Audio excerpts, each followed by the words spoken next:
Baik, jadi di sini kami melaksanakan Zoom meeting untuk membahas materi tentang polaritas, kelarutan, dan lipofisilitas yang mempengaruhi absorpsi dan distribusi obat. Di sini kami membahas dan mencari jurnal yang cocok untuk kami jadikan rumusan masalah, dan kami memilih jurnal yang berjudul Studi tentang Lipofisilitas dan Sifat ATME dari 9-diazepenotiazin dengan aksi anti kanker. Setelah kami cek indeksnya di SGR, yaitu berindeks Q1. Dari abstrak jurnal tersebut, dapat dilihat beberapa kutipan, yaitu lipofisilitas adalah salah satu sifat kunci dari obat potensial yang menentukan kelarutan, kemampuan menembus penghalang sel, dan transportasi ke target molekuler. Studi ini menyajikan sifat fisikokimia, farmakokinetik, dan toksikologi lainnya yang mempengaruhi bioavailabilitas senyawa uji. Analisis ATME ditentukan secara in silico menggunakan server suite ATME. Target molekul Target molekuler diidentifikasi secara in silico menggunakan server Swiss Target Prediction. Aturan 5 Lipinski, aturan Gauss, dan aturan Weber diperiksa untuk senyawa yang diuji, yang mengkonfirmasi bioavailabilitasnya.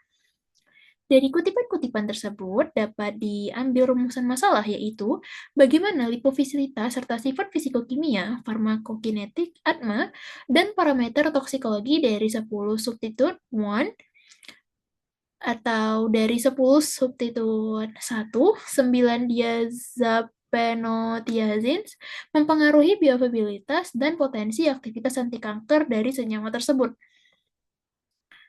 Lalu saya meminta tolong bantuan ChatGPT untuk mencari jurnal solusi yang paling tepat menjawab rumusan masalah tersebut, dan saya memilih jurnal yang berjudul Studi tentang lipofisilitas dan parameter ATMAT dari dikuinotiazin antikanker baru dengan substituen farmakofor. Dan telah saya indeks di SGR, yaitu berindeks Q1.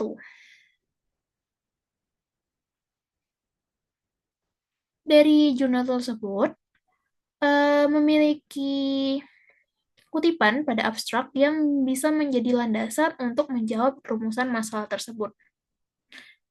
Dari jurnal solusi menunjukkan bahwa lipofisilitas menjadi parameter utama yang menentukan perilaku farmakokinetik, termasuk absorpsi dan distribusi senyawa antikanker, sehingga mempengaruhi bioavailabilitasnya.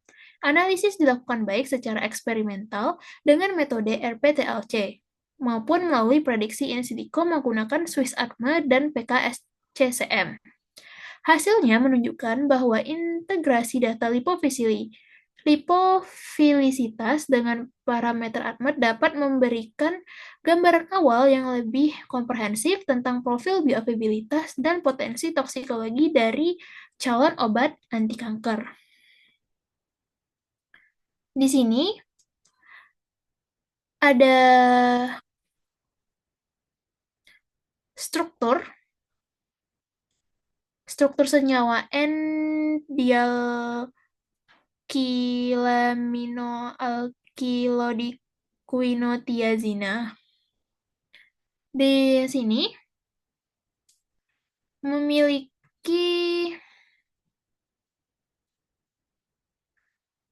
5 cincin aromatik. Ini adalah inti dikuinotiazinnya. Dan ini sama di semua senyawa. Bagian cincin aromatik besar menyatu. Ini. Semuanya sama. Lalu memiliki rantai samping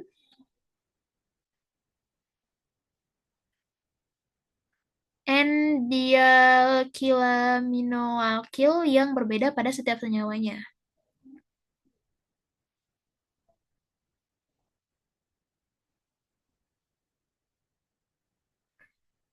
Dari struktur tersebut Dapat kita lihat bahwa semua senyawa memiliki kerangka inti diquinotiazin yang sama, terdiri dari sistem cincin aromatik berfungsi dengan atom sulfur dan nitrogen. Perbedaannya terletak pada substituen N-dialkilaminoakil di bagian rantai samping.